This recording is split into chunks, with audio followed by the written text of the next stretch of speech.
بسم اللہ الرحمن الرحیم۔ السلام علیکم ویورز، آپ کا میزبان انجینئر ڈاکٹر ساجد اقبال آپ کی خدمت میں حاضر ہے۔ کائنڈلی بیل آئیکن دبا کر اپنے اس چینل کو سبسکرائب کریں تاکہ ہماری ہر نئی آنے والی ویڈیو آپ تک پہنچ سکے۔ آپ کی حوصلہ افزائی کا بہت بہت شکریہ۔ آج جو ہم چیپٹر انجوائے کرنے جا رہے ہیں اس کا ٹائٹل ہے جموں کا علمو۔ سرحد پار سے آنے والے بھارتی جاسوسوں کو پکڑنے کے لیے ہماری کاؤنٹر انٹیلیجنس کو نت نئے جال بننے پڑتے ہیں۔ ایک مرتبہ مقبوضہ کشمیر سے آنے والے چند جاسوس جب پکڑے گئے تو انہوں نے بتایا کہ ہمیں علمو سے رابطہ کرنے کے لیے کہا گیا تھا۔ علمو کو پکڑنے کے لیے چھاپے مارے گئے لیکن علمو کسی طور ہاتھ نہ آیا۔ بھارتی جاسوس بتاتے کہ علمو گجرات شہر میں رہتا ہے اور بہت چالاک اور ہوشیار ریزیڈنٹ ایجنٹ ہے۔ کاؤنٹر انٹیلیجنس کے اہلکاروں نے گجرات شہر کا کونا کونا چھان مارا لیکن علمو تو جیسے چھلاوا ہو، کہیں اس کا اتا پتا نہ ملا۔ 23 مارچ کا دن قریب آ رہا تھا اور خیال تھا کہ اس دن جاسوسی کے لیے آنے والوں کی سیالکوٹ چھاؤنی میں بھرمار ہوگی۔ اس لیے ان بھارتی جاسوسوں کی خاطر و مدارات کرنے کے لیے خاص انتظامات کیے گئے اور اس آپریشن کا انچارج ایک بہت ہی تجربہ کار اور دانش مند افسر میجر ملک کو بنایا گیا۔ میجر ملک بارڈر کے ساتھ ساتھ کئی دن پیدل چلتا رہا اور آخر اس نے ایک ایسا جال پھیلا دیا کہ کسی بھارتی کے لیے اس سے بچ کر نکلنا ناممکن تھا۔ میجر ملک نے اپنی ٹیمیں مختلف جگہوں پر تعینات کی اور خود ایک مرکزی مقام پر بیٹھ گیا تاکہ جہاں بھی ضرورت ہو فوراً پہنچ جائے۔ وقت آہستہ آہستہ گزرتا گیا۔ جو بھی مرغا جال میں آتا اسے جلدی سے پوچھ گچھ کے لیے پیچھے بھیج دیا جاتا۔ 23 مارچ کو صبح 3 بجے بھارت کی طرف سے 4 آدمی آتے دکھائی دیے۔ جیسے ہی انہوں نے سرحد عبور کی اور پاک سرزمین پر اپنے منحوس قدم رکھے، میجر ملک کے تعینات کردہ عقابوں نے انہیں دبوچ لیا۔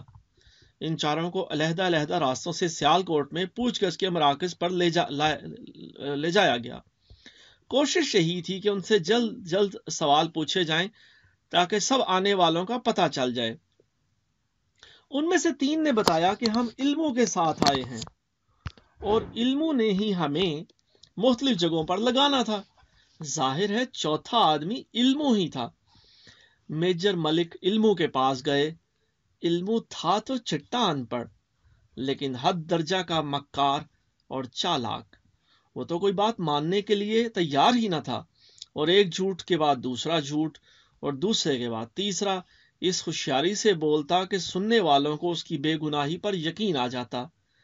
لیکن جب اسے باور کرایا گیا کہ اس کے تینوں ساتھیوں نے اس کا ہی نام علمو بتایا ہے تو علمو کا سر جھک گیا۔ علمو نے اپنے کارنامے سنانے شروع کر دیے۔ علمو 50 سے زائد مرتبہ جموں سے پاکستان آیا تھا اور اس نے 30 سے زائد بھارتی جاسوسوں کی رہنمائی کی تھی اور ان کو مختلف جگہوں پر تعینات کیا تھا۔ علمو سے ہر بھارتی جاسوس کے بارے میں علیحدہ علیحدہ تفصیل سے معلومات حاصل کی گئیں اور ہر ایک کا پیچھا کیا گیا۔ علمو نے ایک تازہ واقعہ سنایا۔ چند دن ہوئے تھے میں نے وزیر آباد کے ڈاک خانے سے ایک ایجنٹ کو 800 روپے گجرات بھیجے تھے لیکن اس کا نام پتہ معلوم نہیں۔ علمو نے مزید کہا چونکہ میں بالکل ان پڑھ ہوں اس لیے میں نے منی آرڈر فارم بھی ڈاک خانے کے کلرک سے پر کروایا تھا اور مجھے میرے آقاؤں نے جس کاغذ پر پتہ لکھ کر دیا تھا وہ بھی میں نے ضائع کر دیا۔ میجر ملک نے سوچا کہ وزیر آباد سے گجرات شاز و نادر ہی کوئی منی آرڈر بھیجتا ہوگا، اس لیے اس منی آرڈر کی رسید ڈھونڈنا مشکل نہ ہوگا۔ وزیر آباد پوسٹ آفس والوں نے بتایا کہ تمام ریکارڈ لاہور جی پی او بھجوا دیا گیا ہے۔ لاہور جی پی او کے اہلکاروں نے بھرپور تعاون کیا اور جلد ہی ڈھیروں رسیدوں میں سے 800 روپے وزیر آباد سے گجرات بھیجے جانے والے منی آرڈر کی رسید ڈھونڈ نکالی۔ رسید پر درج پتے پر آدمی تعینات کر دیے گئے اور خفیہ طور سے اس گھر میں ہر آنے جانے والے پر نظر رکھی گئی۔ یہاں صرف ایک آدمی رہتا تھا، چودھری محمد شبیر۔ چند دنوں بعد مجسٹریٹ اور پولیس پارٹی کے ساتھ اس کے گھر پر ریڈ کیا گیا۔ چودھری شبیر نے بھاگنے کی کوشش نہ کی، صرف اتنا کہا، تو آخر آپ لوگ مجھ تک پہنچ ہی گئے۔ گھر کی مکمل تلاشی لی گئی اور اس میں سے وائرلیس سیٹ، کوڈ اور بہت سی رپورٹیں جو بھی بھیجی جانی تھیں ہاتھ لگیں۔ شبیر نے اپنی کہانی سناتے ہوئے کہا، میرا اصلی نام روپ لال ہے اور میں انجینئر بٹالین کا سپاہی ہوں جو کہ سیالکوٹ بارڈر پر تعینات تھی۔ ایک رات شور مچا کہ پاکستانی کمانڈوز آ گئے ہیں اور خوف میں سب نے اندھا دھند فائر کرنا شروع کر دیا۔ میرے فائر سے اپنا ہی نائک ہلاک ہو گیا۔ میرا کورٹ مارشل ہوا اور مجھے 15 سال قید بامشقت کی سزا دی گئی اور جیل بھیج دیا گیا۔ روپ لال نے بتایا کہ بھارتی جیلوں میں رشوت ستانی، چرس، افیون کا کاروبار اور ناقص غذا کی فراہمی عام ہے اور قیدیوں سے انسانیت سے گرا ہوا سلوک روا رکھا جاتا ہے۔ اس نے مزید بتایا کہ ایک دن ہندوستان کی خفیہ ایجنسی را کے کچھ لوگ جیل میں آئے اور خطرناک مجرموں، قاتلوں اور لمبی سزا پانے والے قیدیوں کے انٹرویو شروع ہوئے۔ میں نے بھی انٹرویو دیا۔ مجھ سے پوچھا گیا، کیا تم پاکستان جا کر رہنے اور جاسوسی کے لیے تیار ہو؟ میں جیل کے حالات سے اس قدر تنگ آ چکا تھا کہ میں نے ہاں کر دی اور ایک فارم پر دستخط کیے۔ مجھے نئی دہلی لے جایا گیا جہاں 9 ہفتہ کا جاسوسی کا کورس کروایا گیا۔ وہاں سے مجھے جموں لے گئے جہاں مزید 3 ماہ کا اسپیشلسٹ کورس کروایا گیا۔ ایک رات مجھے اسمگلروں کے ساتھ پاکستان بھیجا گیا اور مجھے سکھایا گیا کہ اب سے تم اوکاڑا کے کمیشن ایجنٹ ہو اور گجرات شہر میں کاروبار کے لیے آئے ہو۔ میں نے گجرات شہر میں چھوٹا سا گھر کرائے پر لیا اور تھوڑے ہی عرصے میں کافی دوست بنا لیے۔ میں باقاعدہ مسجد بھی جاتا جس سے مجھے ایک شریف شہری سمجھا جانے لگا۔ اس دوران میں راول پنڈی، جہلم، کھاریاں، لاہور اور اوکاڑا تک گیا۔ چونکہ میں فیروز پور کا رہنے والا ہوں اس لیے مجھے زبان اور لباس سے کوئی نہیں پہچان سکتا تھا کہ میں ایک بھارت سے آیا ہوا ہندو ہوں۔ 3 ماہ بعد میں بارڈر کراس کر کے واپس جموں گیا اور اپنے ڈپٹی ڈائریکٹر کو رپورٹ کی اور انہیں بتایا کہ میں گجرات میں بآسانی رہ سکتا ہوں۔ مجھے 4 ہفتے کی مزید تربیت دی گئی جس میں وائرلیس سیٹ چلانا، اسے درست کرنا اور پیغام کے کوڈ وغیرہ سکھائے گئے۔ مجھے نمبر P7 دے کر وائرلیس سیٹ کے ساتھ واپس پاکستان بھیج دیا گیا اور میرا کام فوجی حضرات سے رابطہ کرنا، ان سے معلومات حاصل کرنا اور ان سے موزوں حضرات کو ایجنٹ کے طور پر بھرتی کرنا تھا۔ پاکستان آ کر میں نے گجرات میں گھر کرائے پر لیا اور جہلم سے اوکاڑا تک اپنی کارروائیوں کا آغاز کر دیا۔ اکثر فوجی حضرات جو بازاروں میں سودا سلف خریدنے کے لیے آتے، میں ان سے دوستی کی کوشش کرتا اور چند ہی ملاقاتوں میں مجھے باتوں باتوں میں اپنی یونٹوں کے بارے میں بہت کچھ بتا دیتے۔ یونٹ کا نام، یونٹ کے پاس فوجی ساز و سامان، اسکیموں اور ٹریننگ کی تفصیلات، افسروں کے نام وغیرہ معلوم کرنا نہایت معمولی بات تھی۔ روپ لال نے جو خفیہ معلومات حاصل کی اور جتنے ایجنٹ بھرتی کیے ان سب کی تفصیل بھی بتا دی۔ روپ لال نے ابھی تک باقاعدہ طور پر 21 ایجنٹ بھرتی کیے تھے جن میں سے چند کو وہ اپنے ہمراہ ہندوستان بھی لے گیا تھا۔ جب ان ایجنٹوں کو باری باری پکڑا گیا اور ان کی سرگرمیوں کی تفصیل حاصل کی گئی تو معلوم ہوا کہ ہمارے بہت سارے پاکستانی بھائیوں نے صرف چند سکوں کے عوض اپنا ضمیر اور اپنے ملک کے راز ایک چالاک ہندو کے ہاتھ فروخت کر دیے۔ روپ لال کے لیے ایک پیغام بنایا گیا اور اسے کہا گیا کہ تم اپنے وائرلیس سیٹ پہ پیغام بھیجو کہ کچھ بہت حساس قسم کی دستاویزات ہاتھ لگنے کے امکانات ہیں، اس لیے اپنے افسر سے کہو کہ 10,000 روپیہ اور ایک ایجنٹ تیار رکھے اور اس کے اگلے پیغام کا انتظار کرے۔ روپ لال نے پیغام بھیج دیا۔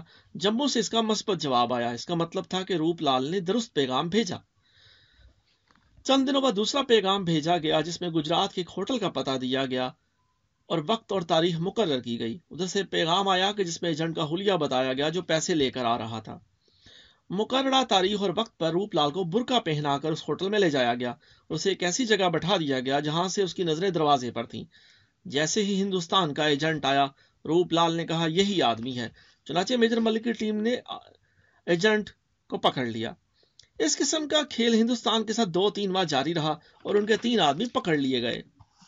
ظاہر ہے جب کوئی ایجنٹ واپس نہ پہنچا تو بھارتی سمجھ گئے کہ روپ لال پکڑا گیا ہے، چنانچہ اس کے مزید پیغاموں کا جواب دینا ترک کر دیا گیا۔ روپ لال نے تفتیش کے دوران یہ بھی بتایا کہ اس کے افسران بہت لالچی اور جھوٹے ہیں۔ اس نے جو بھی کام کیا اس کا اسے معاوضہ نہیں دیا گیا۔ اس نے کہا میرے افسران اکثر پیسے خود رکھ لیتے ہیں اور جب میں پاکستان آتا ہوں تو مجھے لمبی چوڑی فہرستیں تھما دیتے ہیں کہ واپسی پر ہمارے لیے یہ تحفے لے کر آؤ۔ روپ لال اور اس کے ایجنٹوں کو عدالت میں پیش کیا گیا۔ روپ لال کو پھانسی کی سزا ہوئی اور دوسرے ایجنٹوں کو مختلف دورانیہ کی قید کی سزائیں سنائی گئیں۔ 29 مارچ 1997 کو بھارتی اخبار ہندوستان ٹائمز میں ایک مضمون شائع ہوا، former spies move court for justice. اس کا ترجمہ درج ذیل ہے، سابق جاسوسوں نے انصاف کے لیے عدالت کا دروازہ کھٹکھٹا دیا۔ 6 بھارتی جاسوس جنہوں نے غربت و افلاس سے تنگ آ کر دشمن ملک پاکستان جا کر خفیہ کارروائیاں کرنے کا دھندا اختیار کیا تھا، واپس آنے کے بعد ابھی تک قسمہ پرسی کی حالت میں ہیں۔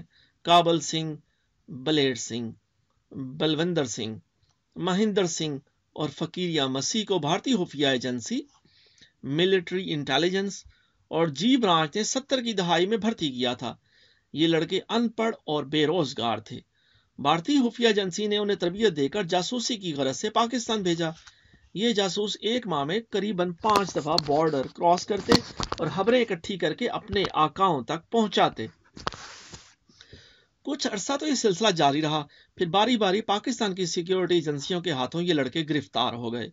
انہیں 7 سال سے 25 سال تک قید بامشقت کی سزا سنائی گئی۔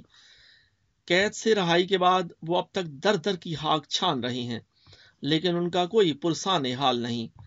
اب انہوں نے ہائی کورٹ میں دعویٰ دائر کیا ہے کہ جب ان کو بھرتی کیا گیا تھا تو ان سے بڑے لمبے چوڑے وعدے کیے گئے تھے اور انہیں سبز باغ دکھائے گئے تھے، لیکن ان کے آقاؤں نے اب انہیں پہچاننے سے بھی انکار کر دیا ہے۔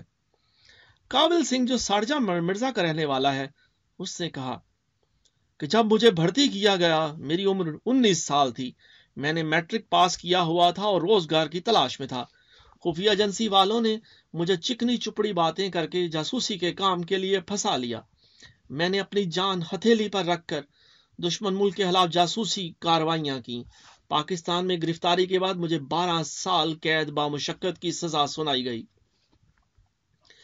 میری سزا کے دوران میں کسی نے میری فیملی کو پوچھا نہیں اور نہ ہی انہیں سرکار کی طرف سے میری تنخواہ یا کوئی امداد دی گئی۔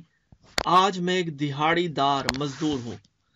بلبیر سنگھ نے کہا، میں نے اپنی زندگی کا بہترین حصہ پاکستان کی جیلوں میں کاٹ دیا۔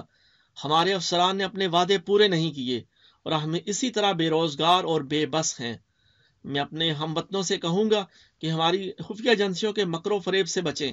میں اپنے کیے پر سخت نادم ہوں۔ مکر، فریب اور دھوکہ دہی کڑاڑ کی رگ رگ میں بھری ہے۔ وہ نہ اپنے لوگوں کا اور نہ ہی